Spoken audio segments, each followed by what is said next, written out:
Kent Spitfires confirmed a place in the last 8 of this season's NatWest T20 Blast after Alex Blake blasted a brilliant 59 off only 25 balls to take his side over the line by 3 wickets with 2 balls to spare against Gloucestershire in Cheltenham. Sam Northeast inserted after winning the toss in front of an excellent crowd in this beautiful part of the English countryside, and there was some early drama as Hamish Marshall retired hurt with a calf injury. The tournament's leading run scorer Michael Klinger, though, was soon passing 600 runs this year, as 36 were taken off the first 4.5 overs. The first wicket belonged to Mitch Claydon, who had Marshall's replacement Ian Cobain taken behind for 11. Northeast risked James Treadwell inside the power play, but his opening over cost 13 runs, Peter Hanscom ending it with a 6, which took the total to 55 for 1 after 6 overs.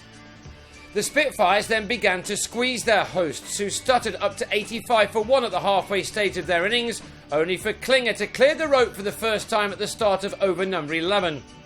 Treadwell recovered from his first over but couldn't stop Klinger from getting to another 50 for the 7th time from 10 T20 innings this year. He's averaging over 100 in what has been an astonishing summer for the Australian. He'd made 57 out of a total of 115 when he lost his partner Hanscom for 28, Fabian Cowdrey bowling him on the sweep with his 4th delivery. Treadwell's last 3 overs went for only 11 runs, but Klinger was still a threat as he went long off Cowdrey in the 17th over. The spinner exacted his revenge 3 balls later though, as Klinger was held by Callum Haggett at backward point to go for a 50-ball 75 at 139 for 3. Then, after Benny Howell hit the second 6 of the Cowdrey over, there was a flurry of wickets towards the end of the innings. Geraint Jones, in what may be his last ever game against Kent, gave Claydon his 2nd wicket, Matt Coles with the catch, before the fielder took the ball and struck twice in the penultimate over. Jack Taylor, who hit a remarkable 156 in the Championship at this ground last week, was out for 4 as he was held in the deep by Darren Stevens. Howell was out for 11 in the same over as Coles ended his spell with figures of 2 for 30, none of the Spitfires attack being sent around the park. Claydon finished with figures of 3 for 27 from his 4 overs as Tom Smith picked out Cowdrey to the penultimate delivery, Gloucestershire having to settle for a final score of 166 for 7 from their 20. That looked as if it was going to be very gettable, especially when Joe Denley hit the 4th ball of the reply down the ground and over the rope.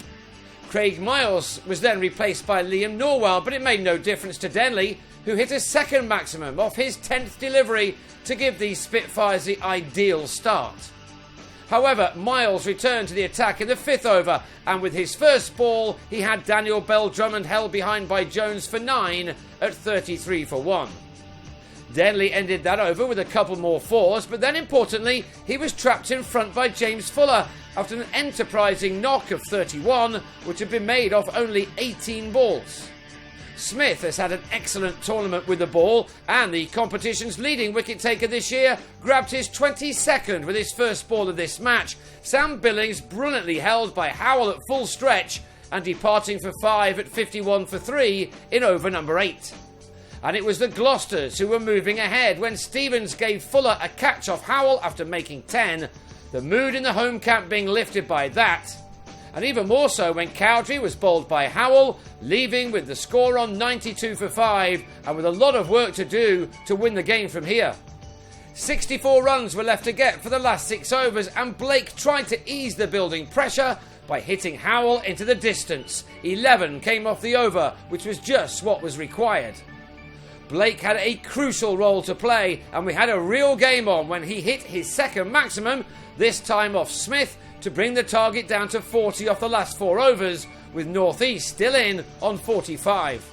But having added 4 more runs to his tally, the captain was out. That was a big moment, the wicket coming just at the wrong time as far as Kent were concerned, but the 18th over was a very good one for the visitors. Blake showing what a valuable asset he is to this team. 20 runs coming off the over from Norwell, and that left just 13 more to find off the final dozen deliveries. The drama wasn't over yet though. The penultimate over began with Miles winning an LBW to get rid of Coles to the first ball he faced. Kent now 7 down with 154 runs on the board. The 19th over went for only 4 runs, which left 9 to get off the last. Blake hit the second ball for 4 to get to a match-winning 50 off only 22 balls. 5 fours and 3 sixes included in a knock which ultimately made all the difference. 2 runs came off the next ball, while the 4th of the last over was sent a long way by Blake, who took his side over the line with a brilliant 59, which used up only 24 deliveries. It was an outstanding innings from the 26-year-old, who'd done enough to take the Spitfires into the knockout stages. The margin of victory was by 3 wickets with just 2 balls to spare to make it 9 wins from 12. Kent now sit 3 points clear on top of the South Group table, with matches to come against Glamorgan at Tunbridge Wells on Friday and away at Essex the following weekend. They can now start dreaming of finals day.